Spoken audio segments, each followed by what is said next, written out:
Au nord du Kerala, l'État de Goa s'étend tout en longueur sur une centaine de kilomètres, offrant aux visiteurs des dizaines de plages et de mangroves à explorer. Cependant, aujourd'hui, il faut beaucoup d'imagination pour se représenter la ville dorée, décrite par les voyageurs du XVIe et XVIIe siècle. L'une des villes les plus importantes de l'époque, grouillant d'une population cosmopolite et où s'échangeaient pierres précieuses, soies et épices. C'est la nostalgie de cet âge d'or qui a séduit la designer Annick Cormery. Elle nous présente la maison Vela, une demeure portugaise au cœur de la campagne goanaise. Je suis venue à Goa il y a une douzaine d'années. On a acheté la maison il y a 10 ans. J'ai eu un coup de foudre pour les maisons portugaises. Donc c'est pour ça que je suis ici. Il est difficile d'acheter une maison à Goa parce que selon la loi indienne, les étrangers ne peuvent pas acheter directement une maison comme ça. Il faut rester 1 an ici, il faut être résident. Ces maisons appartiennent à des familles, c'est en indivisibilité au niveau de l'héritage, donc il faut trouver tous les ayants droit, il faut trouver l'oncle, le grand-oncle, c'est toute une recherche. La maison, quand je l'ai trouvée, était dans un état, disons, très correct. Les toits étaient parfaits, les carrelages existaient. J'ai gardé dans la maison exactement le plan qu'elle avait. J'ai seulement rajouté des galeries tout autour, parce que pour moi, une maison coloniale, il y a des galeries tout autour. Avec mon mari, on a fait ça, et puis de fil en aiguille, on est arrivé à la doubler de superficie. C'est un style indo-portugais. En fait, le courtyard à l'intérieur, il était fermé. On a ouvert sur le patio, alors qu'en fait, il y avait une galerie tout autour avec des fenêtres qui ne servaient qu'à la ventilation de la maison. Toutes les pièces communiquaient entre elles. Moi, j'ai tout ouvert pour mettre cette fontaine, que ça donne de l'ombre, je trouve que ça devient plus intime.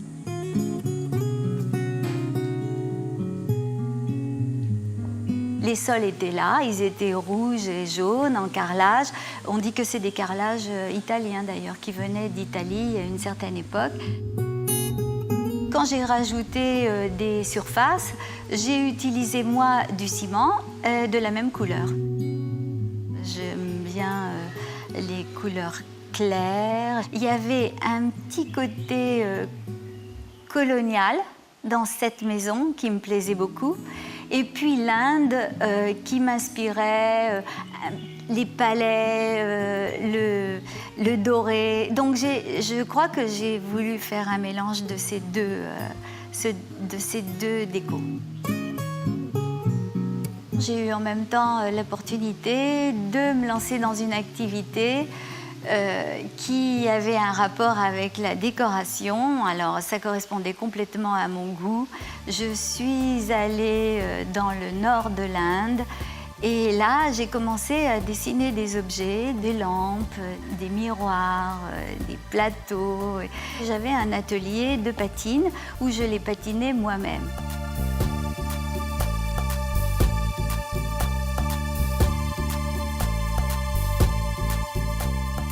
Dans cette maison, il y a 2 types de mobilier, je pourrais dire. Il y a ceux que j'ai créés moi-même, mais il y a aussi une majorité de meubles que j'ai trouvés dans l'artisanat indien.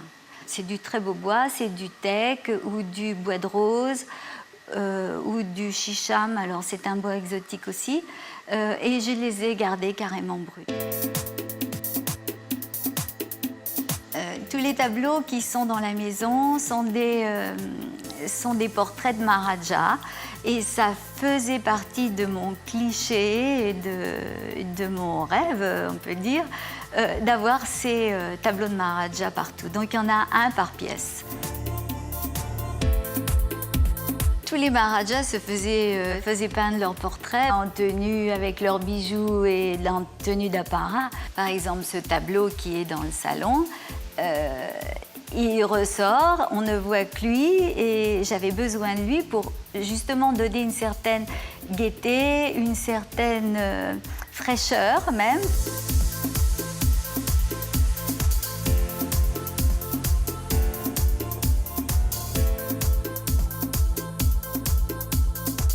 Quand je l'ai trouvée, la maison, les volets étaient peints en rouge, ça débordait sur les coquillages et en fait, il a fallu tout reprendre, tout démonter et on a retrouvé le teck dont elles étaient fabriquées et il a fallu retrouver des coquillages.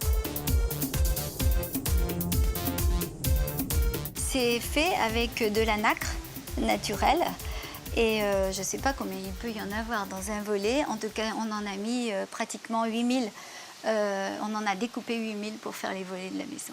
Normalement, il y a toujours un verre de couleur. J'ai mis un verre transparent pour avoir un petit peu plus de lumière peut-être.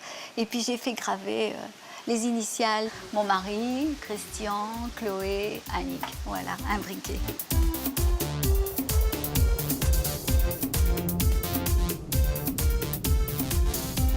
Devant la maison, on a vue sur la rivière et il y a toujours une brise ici, donc c'est très agréable de s'y tenir.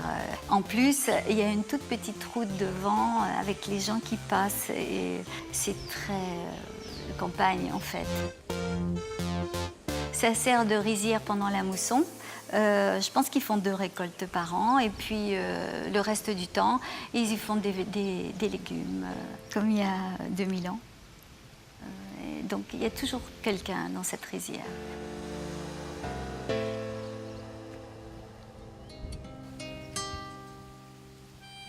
La maison est assez grande. Là maintenant, elle fait 1000 mètres carrés et le jardin aussi est grand.